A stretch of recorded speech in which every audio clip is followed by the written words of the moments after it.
Hey foodies, welcome to Cooking Shooking. Today I am doing one of the most requested recipes on the channel. It is none other than chole bhature, and I am doing just the chole today and not bhatura. I'll keep the bhatura for a different video because I don't want to make this video very long and it's kind of a cumbersome process to edit such a long video. So today let's make the perfect Punjabi chole.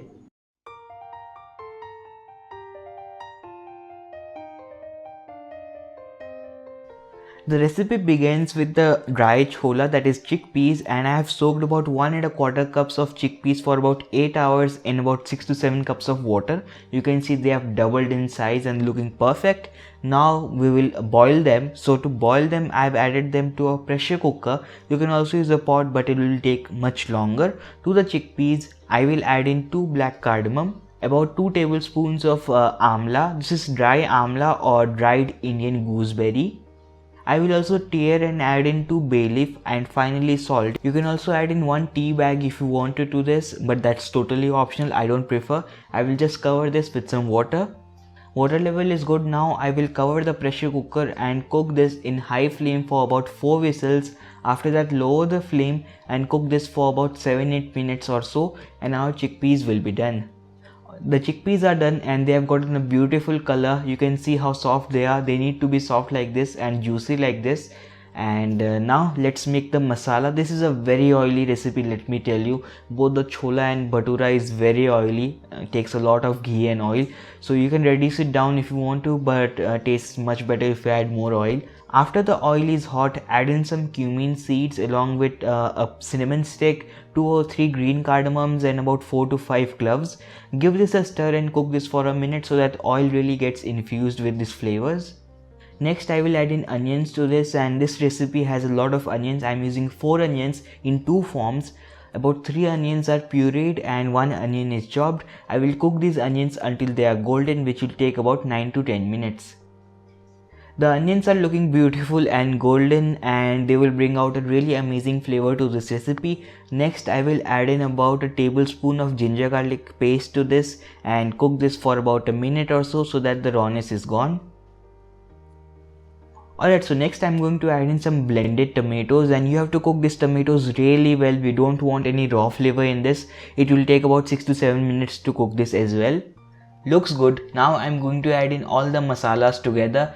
All the masalas, which is like chana masala, red chili powder, amchur powder, coriander powder, black pepper powder, cumin powder and all. Don't worry, I'll list them down below in the description box. I will also add in some chopped coriander leaves to this and cook the masalas really well for about 3 to 4 minutes.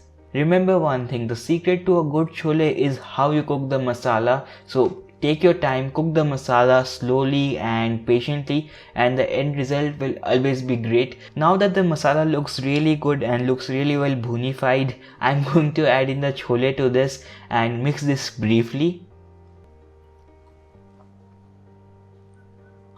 Now to dilute this, you can use aquafaba, which is basically the water which you boil the chole in, or you can use about 2 to 3 cups of black tea without sugar or without anything, just plain black tea. That brings out a really great color to this.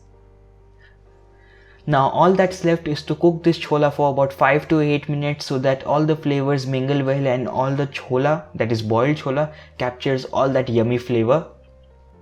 Doesn't this look amazing? Look, the glossy and the warm tone and all looks amazing to me. Now I'm going to turn off the flame and we're going to make the tadka for this. So in a small pan, I'm going to add in about 2 tablespoons of ghee, and to the hot ghee I'm going to add in about a teaspoon of ajwain, which is basically carom seeds. All that masala and all needs to be digested, so this ajwain will help with the metabolism and all. So now I'm going to add in some ginger as well to this, about 2 inches of ginger, 2 green chilies, 2 tablespoons of anardana, which is basically dry pomegranate seeds, and finally about half a teaspoon of red chili powder to color this tempering. Now I'm going to cook this tempering for about 1 minute. After that, going to add this to the chola and give it a quick mix. See, the consistency looks perfect to serve right now. If you want to serve it later, just dilute it a little more.